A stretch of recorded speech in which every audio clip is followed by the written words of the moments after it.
আমার চ্যানেলে তোমাদের সকলকে স্বাগত।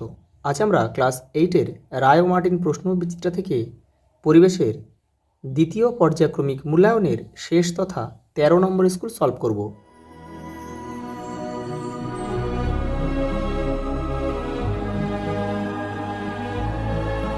দেখো, প্রথম প্রশ্ন, পরিচলন পদ্ধতিতে তাপ সঞ্চালনের সময় কী হয়? দেখো, এখানে মাধ্যমের অণুগুলির স্থান পরিবর্তন করে না।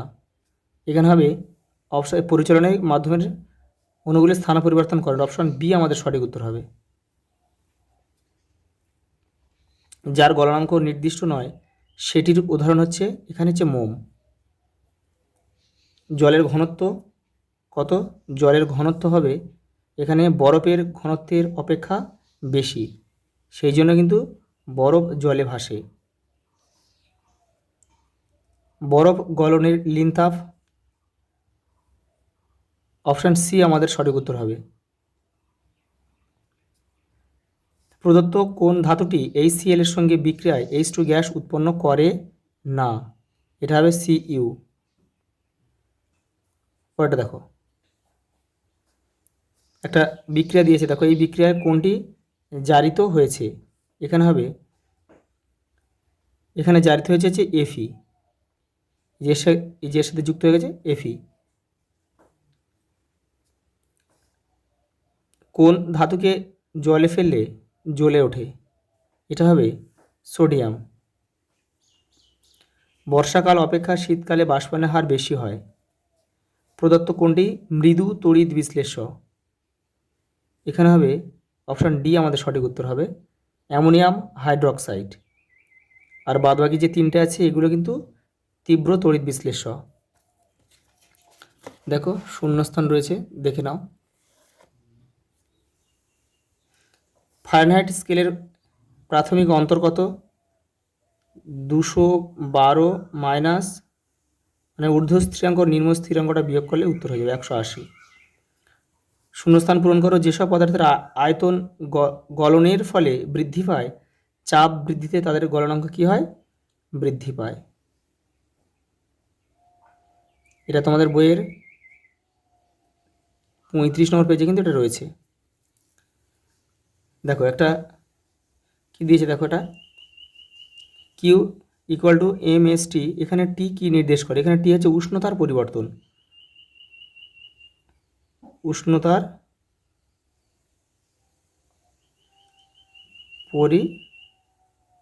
পরিবর্তন। সবচেয়ে শক্তিশালী জারক পদার্থটির নাম কি? ফ্লোরিন।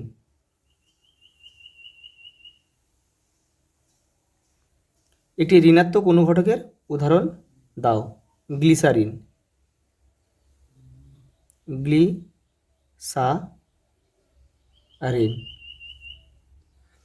এটা ঋণাত্মক অনুঘটক, কারণ কি? এটা বিক্রিয়ার বেগ কিন্তু কমিয়ে দেয়। এই গ্লিসারিন হচ্ছে হাইড্রোজেন পারঅক্সাইডের বিয়োজনকে মানে মন্থর করে দেয়, অর্থাৎ ধীর করে দেয়। দেখো, জলে হাইড্রোজেন ও অক্সিজেনের আয়তনের অনুপাত কত? 2:1। সত্য বা মিথ্যা লেখো।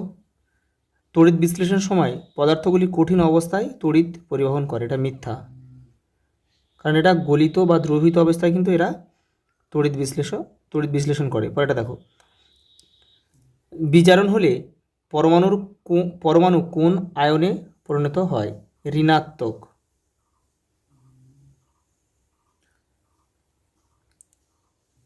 ঋণাত্মক আয়নে পরিণত হয়।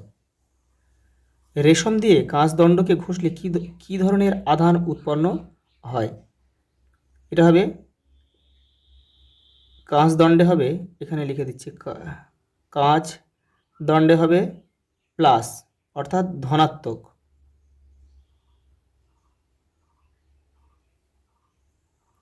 আর রেশমে হবে ঋণাত্মক।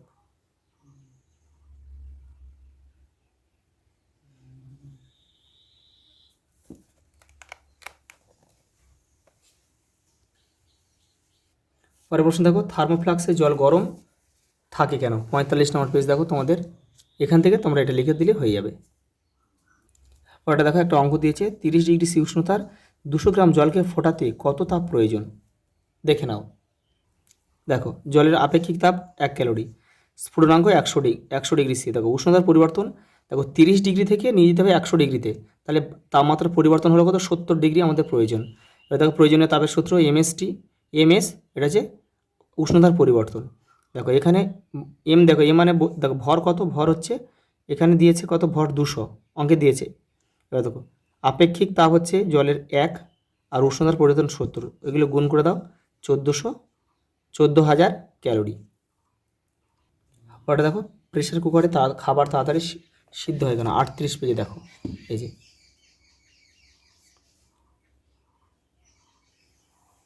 এই পর্যন্ত, এখান থেকে এই পর্যন্ত লিখবে। পরেটা দেখো বজ্রপাতের কারণ কি দেখে নাও। এই সময় কি সতর্কতা গ্রহণ করা উচিত, তোমাদের বইয়ের 155 নম্বর পেজ দেখো। এই যে বজ্রপাতের ক্ষতি থেকে রেহাই পাবো কীভাবে, এটাও করতে, এটা করলেও হবে, বা এখান থেকে যদি তোমরা করতে চাও এটা বজ্রপাতের সম্বন্ধে কী করা উচিত বা কী করা উচিত নয়, এখান থেকে করলেও তোমাদের হবে। তড়িৎ লেপন কি দেখো, তোমাদের বইয়ের 107 নম্বর পেজে রয়েছে তড়িৎ লেপন কি, এই যে। আর ওর সঙ্গে কী দিয়েছে দেখো, একটি বস্তুতে সোনার প্রলেপ দিতে হলে ক্যাথোডে কী ব্যবহার, ক্যাথোডে যে বস্তুর উপর প্রলেপ দেয়া হবে সেই বস্তুটা লাগবে। আর অ্যানোডে কি, সোনার প্রলেপ, অর্থাৎ অ্যানোডে হচ্ছে বিশুদ্ধ সোনার পাত।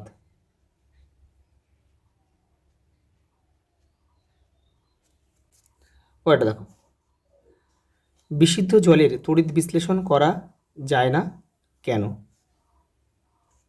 দেখে নাও।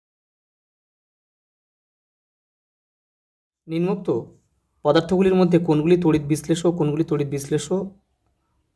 তড়িৎ অবিশ্লেষ্য চিহ্নিত করো। এখানে দেখো, এখানে তড়িৎ অবিশ্লেষ্য কোনগুলি দেখো, এখানে আমি লিখে দিচ্ছি তড়িৎ অবিশ্লেষ্য, অবিশ্লেষ্য কোনগুলো, কেরোসিন,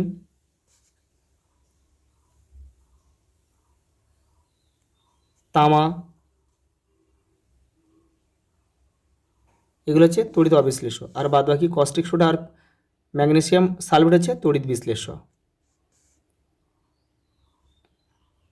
লিখে দিই তড়িৎ বিশ্লেষ্য। দেখো একটা স্তম্ভ দিয়েছে জৈব অনুঘটক, এটা হবে উৎসেচক, তাহলে এখানে আমরা এ লিখব। দেখো উদ্দীপক হচ্ছে অনুঘটকের কর্মক্ষমতা বৃদ্ধি করে, হচ্ছে উদ্দীপক, এখানে আমরা বি লিখব। আর বিজারক অ্যাসিড হবে HCl, হাইড্রোক্লোরিক অ্যাসিড, এখানে আমরা সি লিখব। দেখো মৃদু দহন মরচে পড়া, তাহলে এখানে আমরা ডি লিখব। আর তড়িৎ পরিবাহী অধাতু গ্রাফাইট, তাহলে এখানে আমরা ই লিখব।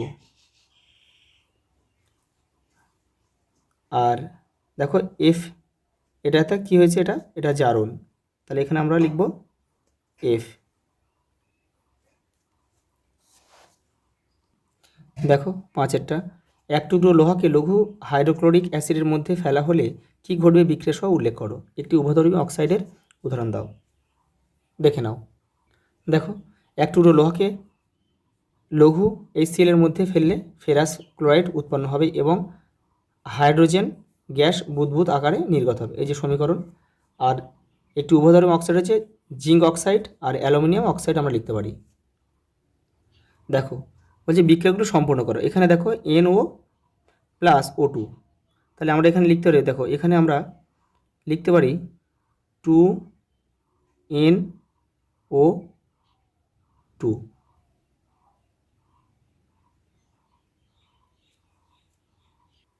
দেখো পরেরটা দেখো, এখানে হবে FeSO4, এই যে Fe এটার সঙ্গে বিক্রিয়া করেছে, তাহলে FeSO4, আর পড়ে আছে কি দেখো H2S, দেখো এটা কী হবে, দেখো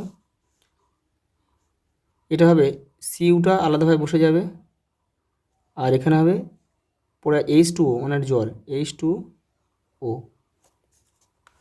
ওটা দেখো রাসায়নিক বিক্রিয়ার বৈশিষ্ট্য কী,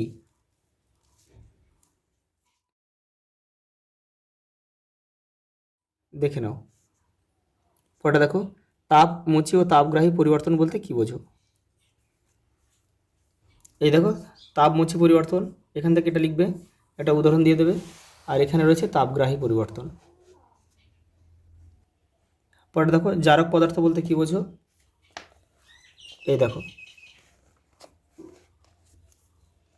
এই যে পদার্থের বিজারণ ঘটেছে তা অন্য পদার্থকে জারিত করছে, এরকম পদার্থকে বলা হয় জারক পদার্থ।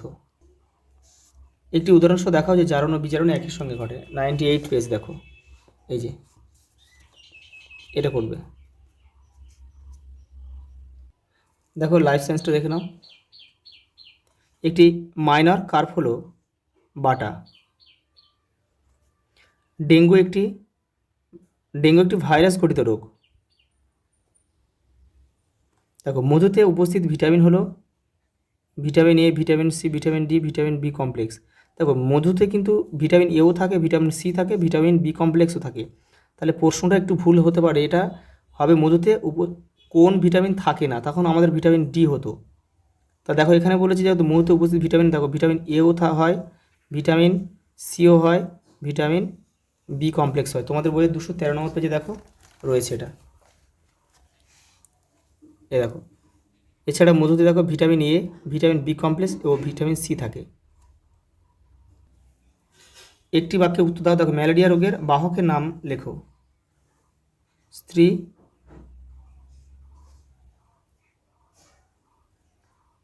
অ্যানোফিলিস। দুটি আগাছা নাশকের নাম লেখো। 2,4-D,